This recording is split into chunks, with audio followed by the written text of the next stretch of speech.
you can condemn United States foreign policy, and you can also simultaneously condemn what Vladimir Putin has done here.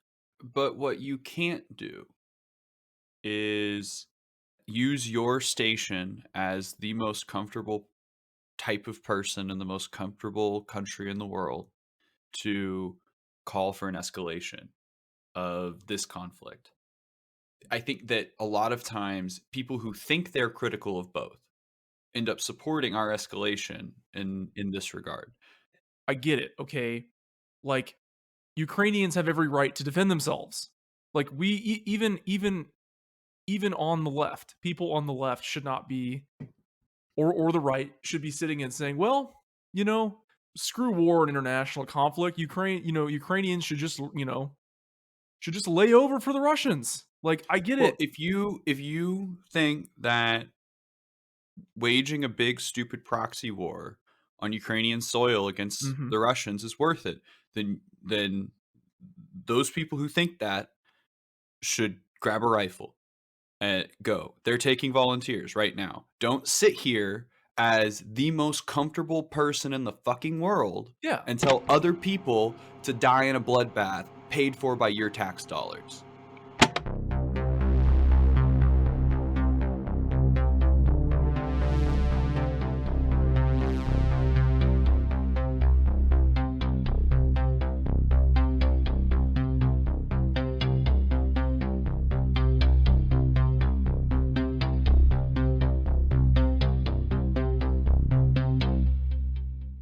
For example, I was listening to the Daily from the New York Times this morning, and they were interviewing, some guy from a random village somewhere in Ukraine. I think it was near Kharkiv, and he was basically just making the comment. Last week I was in the middle of the day enjoying my life, playing my PlayStation, and now I have no choice but to, grab a rifle and do something that's going to.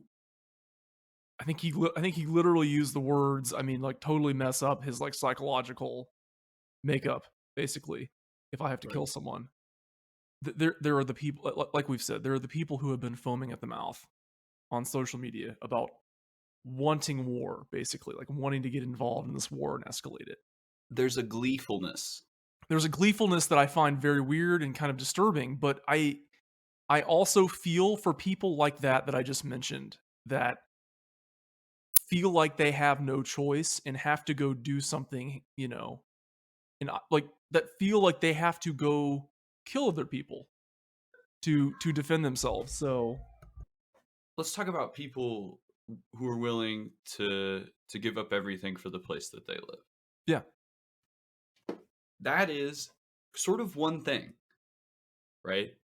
That is one thing entirely, Hmm. right? And I believe pretty passionately that collaborators with occupiers are some of the worst types of people who exist. It's one of the reasons I didn't weep for the American support services in Afghanistan, right? Because I think that in the muddy arena of modern warfare, right, the only thing that could possibly amount to a moral high ground would be defending your home.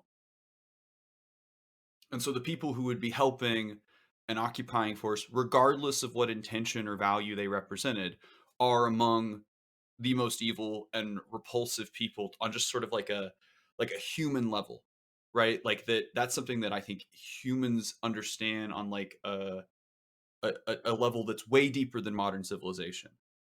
But that's not really what we're talking about here in the West. What we're talking about is a world that is held together by mutually assured destruction at the pleasure of our leaders and our society and our world order, right? This is our world, okay? And it just so Hmm. happens to be the world that when nuclear armed states do aggressive opportunistic imperialism, you can't do anything about it because there's absolutely nothing that could Yeah. possibly justify Yeah. the risk of complete and total annihilation. And so Right. you can't have created that bed and as the liberal world order has and then refuse to lay down in it. Mhm. I mean, it's the same dynamic that allowed the United States Right. to invade a country, basically in the sphere of influence of both China and Russia.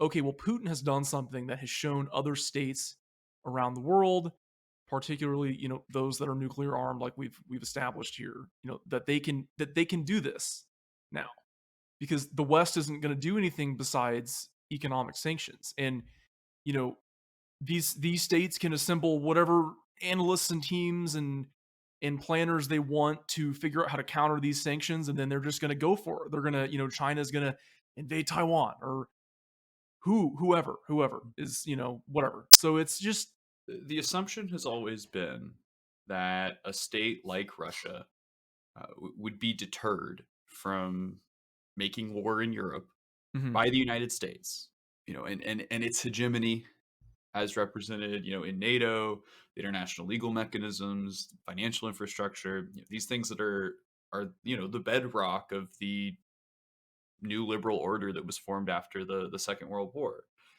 But seeing Biden draw down from Afghanistan, the disillusionment with the U.S.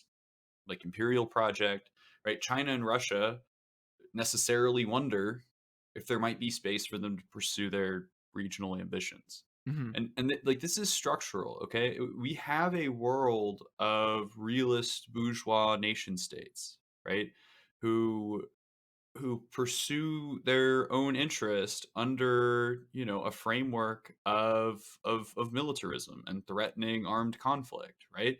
And so it's not you know it, this is always bound to happen. And for all the people who've been super impressed by the peace that's been enforced by mutually assured destruction, right?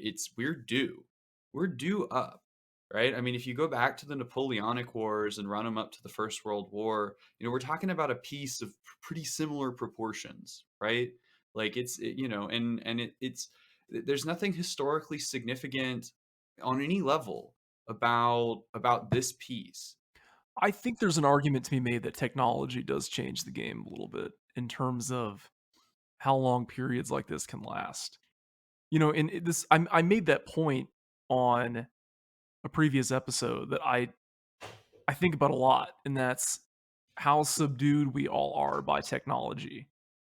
And like the literal virtual world that we continue to build around ourselves and whatnot. And I think that's gonna play a part in how likely war is like this in the future. I mean, we've already seen the global response to this, and people just don't like want to be involved in something like this for the most part. At least like citizens in the West, people like this just don't want to be involved.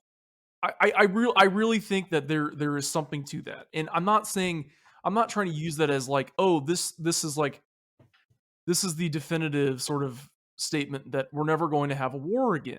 I really think that like where we are at as a global society and how subdued we are by social media and video games and television and entertainment and things that we do in front of a screen every day. We don't have like younger generations. People just don't have, that sort of they don't have that sort of desire to go and go to war with each other. And I'm not saying that as like, oh my God, look what this horrible thing technology has done to us. That's not what I'm applying. Because clearly, like, not going to war is a good thing.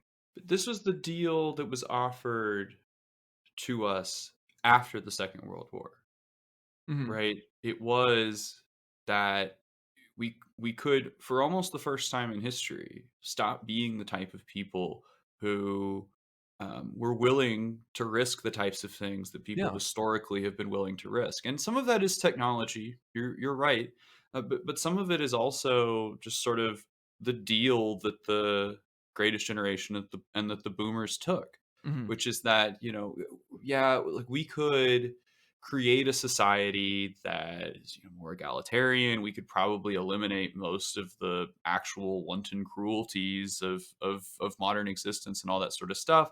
You know, But that's going to mean fighting the people in charge and tearing things apart in order to do it. So what if instead, um, ye American GI who just came home from the Second World War, what if you just put the gun down and you pick up your TV dinner and your nice car and your picket fence and your split level, house and your nuclear family and live under the threat of total annihilation every day, right? And that's all before, we sweeten the pot with television and video games and Mhm. everything that's sort of in the modern media apparatus. And I think that, if American soldiers returning from the Second World War would have received the cue from society that they should struggle in the name of those types of things, right?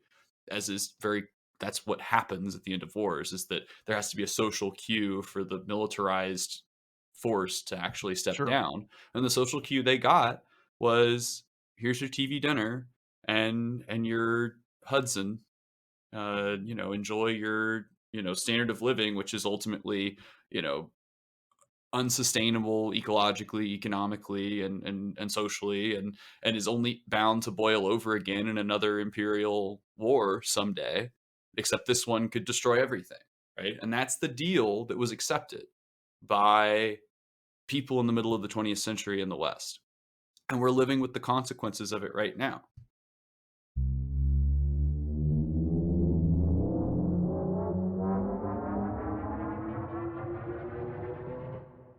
I've been when I was talking earlier about understanding that the desire to defend where you live is deep and biological, right? Yeah. Yeah. The nationalism is Tribalism. not, Mhm. right? But nationalism isn't.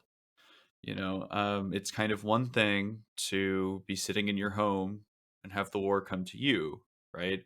It's quite another thing to be willing to invest yourself in the name of some national project. And I think a lot of times nation states and propagandists for nation states capitalize off of the conflation between the two. And I'll say this, and I will, I will die on this hill, that there is not a bourgeois realist nation state in the entire world, and that's what the world's made up of, that's worth supporting. And certainly not with your life and limb. There are things that are worth violence and that are worth committing to in that way. And they are not represented by a single nation state on the entire planet. And to to do so, because you favor the post-Soviet Ukrainian state over the Russian state it is absurd, especially when the cost is complete nuclear annihilation Mhm. or just the ruin and devastation of your home under some protracted proxy war. Not worth it. It's not. And to think or believe that it is to be completely captured by the propaganda and ideology of these bourgeois nation states, Yeah. which have wrought ecological destruction and economic deterioration Mhm. in their wake. What is wrong with the world is wrong with the world because of these bureaucracies, and they are unworthy of any normal person's support. They're very worthy of the profiteers and the warmongers' support, but it's Sure. not worth the support of a normal person. And so you have to decide: am I a profiteer of this world, or am I a practical serf to it? Yeah. And if you're a serf to this world order, there's not a single nation state that you should support in any way. Yeah. When we're talking about this being a big stupid proxy war, in the end, the people who are going to suffer the most are Ukrainian citizens and the working well, we'll put it this way, the working class in Ukraine and the working class in Russia, basically, Right. Right. are going to suffer greatly. I mean, the world has turned towards Russia and absolutely decimated its economy. I mean, it is there is, like, no light at the end of the tunnel right now for the Russian economy for what has happened. Like, even events that have transpired Well, today let's talk about alone. that. Let's talk Yeah. about that. That can't have been outside of the calculus of the Russian war planners. Even if it was like they thought there was that this was a worst possible outcome, or that this is going, there is a section of the book Mhm. for this. And what that tells you is that it has to be the point. Yes, I agree to an extent. I wonder if a lot more has happened than they anticipated, basically. Like, did the Russian war planners plan for Visa and MasterCard to take them off their networks You today? have Like, to. You have to. but You did have they? to We assume don't complete being completely cut off from Western capital. I mean, that may be true. Like, maybe this was a completely irrational action, but I don't think it was, and I don't think it's worth choosing to see it as so. sure. But if this is at all a rational action, then somewhere in the war book is being completely cut off from Western capital. And so you have to ask yourself then, is that not the plan? Is the plan not to force a dividing of Europe between, between NATO and the Russian Federation? That and to force states in Eastern Europe to either join NATO or consolidate with the Russian Federation. And to that end, if you're reading this section of the Russian War Book, then you have to imagine that in it is an understanding that that action by the West and the intensification of this conflict Mhm. will drive the Russian and Chinese interest together, and that it will consolidate I mean, these economic yeah, I mean, ties between these two places. There's no other choice for Russia now sure. than to double down on its relationship with China, who, oh, by the way, also is watching the US empire sunset and thinks it has some regional ambitions that it would like to pursue. And Sure. I think that if you're reading the section of the Russian war book that's about maximum, Western financial institutional penalty, then it goes something like that. That is still one hell of a fucking gamble. Like, that's a Mhm. gamble. That is an absolute But like, what's the actual alternative? The actual alternative is just that things always get worse for Russia.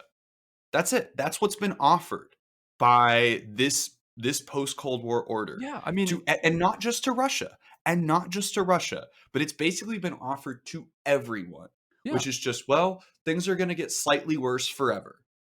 And if you're a nationalist, an Mhm. authoritarian trying to keep, sort of tentative control over over a slippery, oligarchic landscape, right? Then it becomes pretty clear that for you to hold on to power in that context is to say no, things aren't going to get worse for Russia anymore. Even if that means doing something that is inconceivably bad for the people of Russia, Yeah, because like, there's no other alternative. It's either yeah. you're just the authoritarian Mhm. waiting to get turned over by the next worse tin pot authoritarian. They're just gonna stockpile a bunch of crypto, and then they're gonna run their economy off that, so that's what's gonna happen. Yeah, Kazakhstan stuck in the middle of what Right, we're right. talking about here. But again, Um, I just it's a like I said, it's a hell of a gamble if that truly is Putin's plan, because right now, like, it was interesting, like, I was on Reddit earlier just kind of reading, I think I was literally reading the post from, like, someone posted this, like, a CNBC article about Visa and Mastercard, you know, essentially cutting Russia off from their networks, and like everyone being like, "Oh my god, Putin's like really fucked it up this time. Like, this is it. Like, they've really done it." And the and Western media is really fluffing itself. Like, mhm, there's no reason to believe anything coming out of the Western media about how this is going for the Russians. Okay, any more than there would be any reason to believe what's coming out of the Russian media about how this is going for the Russians. We don't know. It's a fog of war, and at this point, a Russian state media outlet literally declared victory today, and then they deleted the article. Yeah. there is a preponderance Mhm. of positivity amongst Western propagandists of whom we've actually been able to kind of identify.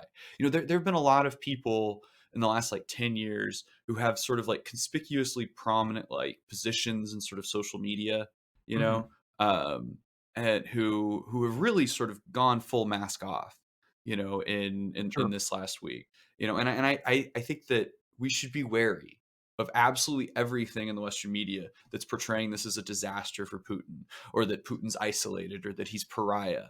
No, I think that what we're making very, very clear to any place that has ambitions that run counter to the American empire, what the world looks like, and what we're going to do if you do these kinds of things, right? Yeah. And maybe they're thinking, huh, that doesn't look too bad.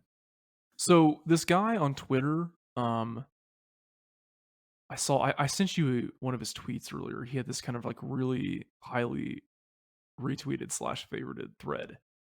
Richard Fontaine, who is the CEO of the Center for a New American Security. He's on here. He's got listed former State Department, National Security Council, blah blah blah, advisor to Senator John McCain. Okay, A propagandist. so he writes like in the first tweet here because I want to just read these and I want you to respond to this. Okay, because Okay. like this is something that's it's widely appealing on a bipartisan level. Sure. What he said here. Okay, Sure. since the invasion began, the scale and rapidity of geopolitical shifts have been astonishing. Already, Russia has moved from a sullen, revisionist state to a clear and present danger to its neighbors and has directly threatened countries beyond Ukraine. Governments have no trust in or tolerance for the Putin regime. The world's major economies, save China, have combined to foment a financial crisis in Russia, casting aside the previous worries about systemic economic risk. That in turn may provoke domestic unrest with unknown implications. Yeah. So, and What could then, go wrong? Yeah, what could go right. And wrong? so here's the other thing. I mean, this is where I think it gets even more interesting. Germany has moved from a pacifist on defense spending to announcing a huge increase, moving ahead of 2% of its GDP. Do you remember when we talked with Frank Milburn about which historical moment we thought was more analogous, the pre-World War II or the pre-World War One One. thing?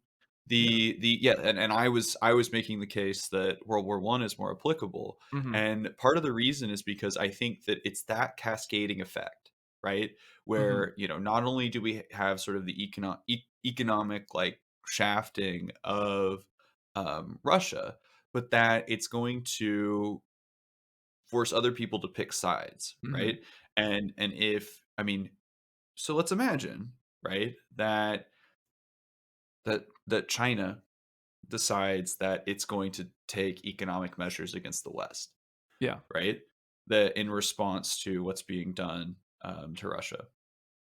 I mean, at that point, we're talking about things that are moving at a level, right, that no one's in control anymore, Yeah. right? And that's what we slide towards when we Hmm. look at what he's talking about here, what our propagandist here is talking about, Sure. which Yeah. is lauding the Western response Hmm. to all of this, Yeah. and that is serving the purpose of Yeah. feeding into this this cascading effect, and the type of thing that takes us towards the more overdetermined events of history. China has been largely invisible. That it's been kind of no comment sort of approach on what's going on. And Mr. Fontaine writes here, China is badly exposed, having trumpeted a quote no limits friendship with Russia. It is openly siding not with the numerous wealthy, powerful, and unified countries opposing Moscow's aggression, but rather with a reckless country that is being isolated and impoverished. So, Yeah, I think which we should notice how which remarkable that is. that's not false. I mean, Well, what are and, you and saying there? you know, sure, but it's remarkable. It's yeah. absolutely remarkable to think about that at the peak of the compatibility Mhm. of the Chinese and Russian projects, right? Yeah. Yeah. 1950s. At the peak of their compatibility, that Mhm. alliance fell apart. And to imagine them driven together Mhm. now, just by sort of the coincidence of Western antagonism, Yeah. right? Should tell you something about the cards as they're actually laying on the table right now. There was plenty of incentive for China and the Soviet Union to have a functioning alliance, and it fell Sure. apart in the 1950s. So his next tweet gets into something that I want to like touch on though, as we continue further discussing this. He writes, "The European Union, which for 2 decades has talked about taking on a military role, okay, like alarm bells should be going right now, with very little to show for it, is suddenly providing EU-funded fighter jets to Ukraine, crossing a Rubicon." One of the things that I've thought about the past few days is like, holy cow, this is just gonna like totally militarize the EU, basically. Like what's transpiring here. So, like, while we might be talking about like, sending Russia into economic, oblivion and just totally subduing their ability to do anything else in the future, this has clearly set up the foundation, the groundwork for the rapid intensification of of unified military power. I mean, throughout the EU. I mean, Germany is arguably the leader of the EU basically. Yes. And right, and so I think they are right, and so it's like they. I mean, here we have the leader of the EU, drastically increasing its military budget basically in response to this, and so that's likely a permanent fixture. They're not just going to next year be like, oh, threat's done. Like we're gonna drop it back down to where it was 10 years ago or whatever. Like that's here to stay. Yeah. So, This will spiral out of control, and it but will to do what? so. But to Right. what? I mean, that's what we've been That's speculating yeah. on Where this whole time, and where I think it's the repartition of Europe at minimum, right? And I think that at maximum, we're looking at a coherent, you know, entente of anti-US and Western yeah, powers. when we talk about a world war, like we everyone's sharing World War III memes on Twitter and Instagram and social media and stuff like that. But you have to ask, like, what does that actually mean? And I think we're inching closer when I say like the complete militarization of the EU, because then you have a the military that belongs to the sunset of American empire joining with a newly sort of like united militant front from the EU versus an allied Russia and China Right. basically. The final showdown for the human race, the West versus the East. Yeah. And ultimately, here's the thing. Like, if we're gonna talk about like that kind of conflict purely in terms of like who would win it without nuclear weapons, the West would obviously win it, but there's nuclear weapons involved. Yeah, I mean, yeah, I'm not entirely sure. No, but it doesn't matter. It doesn't matter in that context. Who who has black triangles hidden away in a Nevada base, in it wherever you're like it doesn't matter. What matters is the fact that it's the West aiming nuclear weapons at the East and the East aiming nuclear weapons at the Right. West. Yeah, but I even think that, the immutable competence of Western military intervention, I think, deserves at least some questioning. Yeah. I think whatever the theoretical capacity of these Mhm, states are, I think it begs the question, mhm. why then have we seen calamity and failure from Western intervention so far? As you said, this will spiral and spiral and spiral. And I'm pretty pessimistic about where this Mhm. goes from here. And like within the context of the show, this is something I wanted to hit on.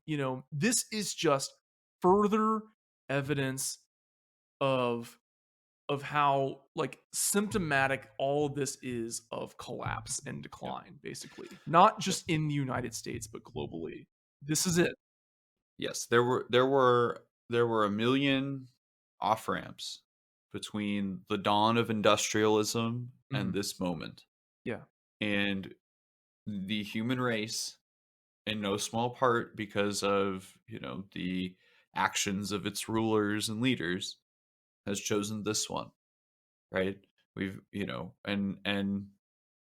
if we spend the next 10 to 20 years doing this, right? In much the same way we might spend the next 10 to 20 years, investing a lot of money in cryptocurrency or Yeah. Yeah. other things that do nothing to address the structural crises of our moment, right? Sure. Then it only accelerates that point of, our Mhm. sailing past the point of no return. Yeah. And, like Joe Biden tonight will focus most likely his entire State of the Union speech on this conflict. That ultimately He'll run on it. he'll run on it. Yeah. I mean, this is The Dems will likely need something to run on this fall that isn't just January 6th. Here yeah. you go. You have to figure out some way to basically beat out, the inflation headlines. And Mm, it's, hey, we gotta go like beat the shit out of Russia, guys. Like, mm, come on, let's right? go. Liberals and conservatives will compete with each other, Mhm. not just this fall, but again in 2 years to determine who is the most hawkish Yeah. on Russia. Who's Yeah. doing the most? Who's treading us closer to the line of complete and total annihilation? They'll compete that way, right? Just the same way as they competed throughout the 90s and at the start of the war on terror. And what Be better way to continue to revive an economy than to ramp up the war machine even further, you they know? think to themselves, "This is all coming apart. Yeah. This is surely the expiration date on this society. It can be expressed in, in 2 or 3 decades," Mhm. right? But but if we purge a bunch of capital and then get everybody to pay us and to go into debt to rebuild from it, right? We might be able to keep this shit show going for another 50, 100 years or something like that. And capital's aware of this. Capital understands right now that this structure is rotten Mhm. to its core and to its foundation, and Yeah. that and I think that that's what undergirds this adventure by the Russian Federation is this deep sense that if you put any pressure on these structures, they will just completely collapse. I don't think there's any reason to think that they won't.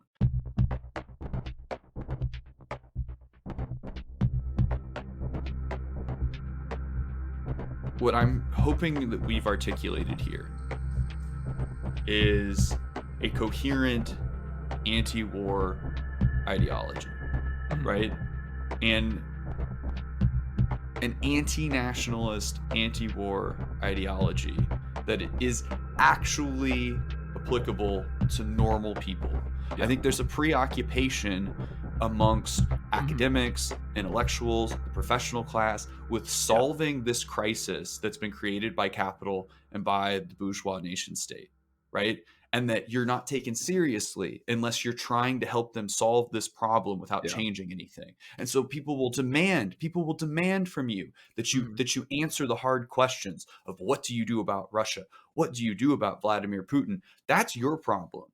All right. I didn't the world as it's represented in bourgeois nation states is the enemy of any normal caring person, Mhm. right? And so I don't really know what you do once you've made a world of mutually assured destruction and want to stop Vladimir Putin from invading Ukraine. I don't know. The entire premise of everything we're doing seems completely out of whack and out of touch with what a sane normal person should want. But we're well past, that being on the table at all. And Yeah. so I'm, and so that's why that's my notion of actual anti-national, you know, uh, uh, anti-war Mhm. ideology, right? Is that one, and it's based on. This is the story I wanted to tell. Was I remember the Iraq War, right? I remember what the voices sound like when we're doing saber rattling warmongering, right? I know what these voices sound like, and they tend to reduce the difference between opposing the war and favoring the enemy. And that's what we have right now. Go read Dave Troy. I'll say his name right here, right now on Twitter. Go read Dave Troy. People like Dave Troy don't see a difference between what I've stated here and supporting Vladimir Putin.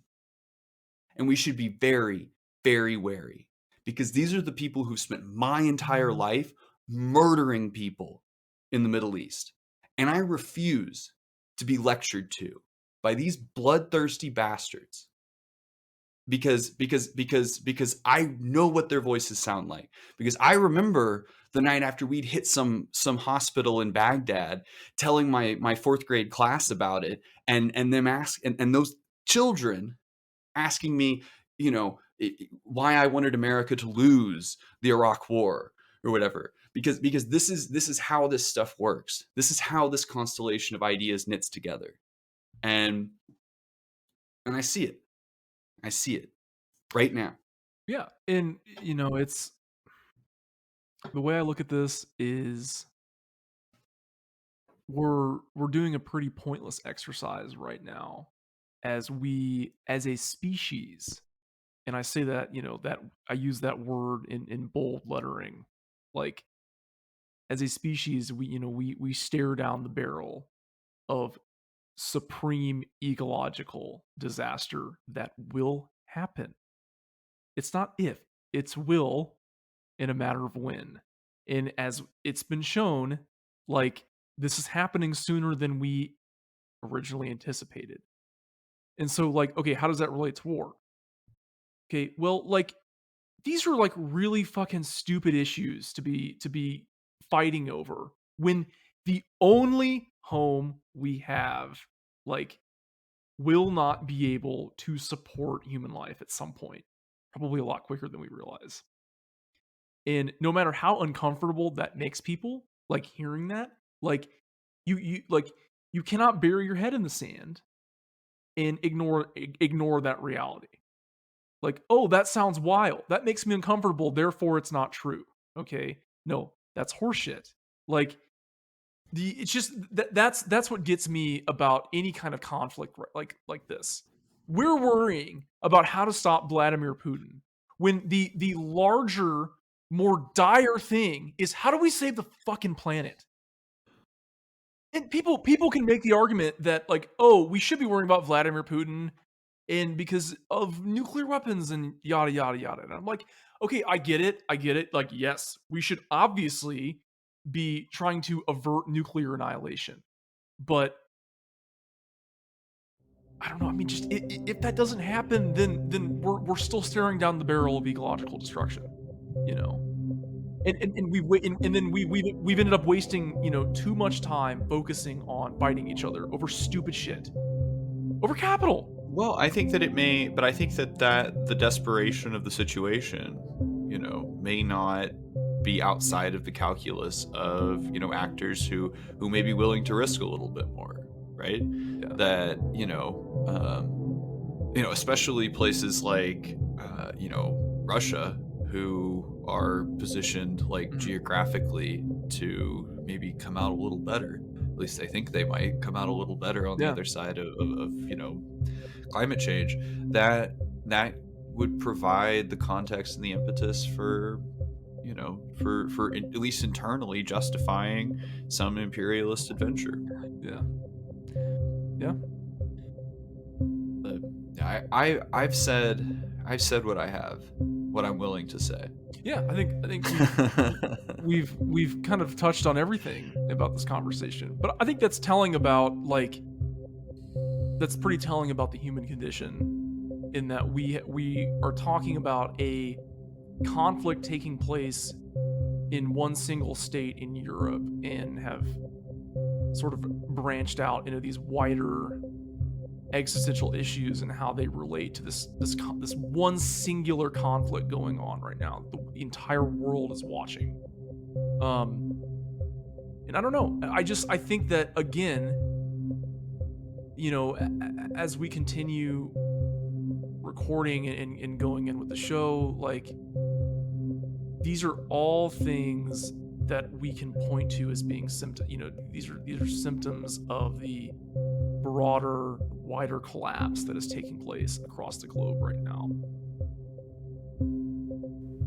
This is an independently produced podcast. You can follow us on Twitter at COINTELPROPod and support more of our work on our Patreon page. The link is in the show notes and in our Twitter bio. We'll see you next week on COINTELPRO.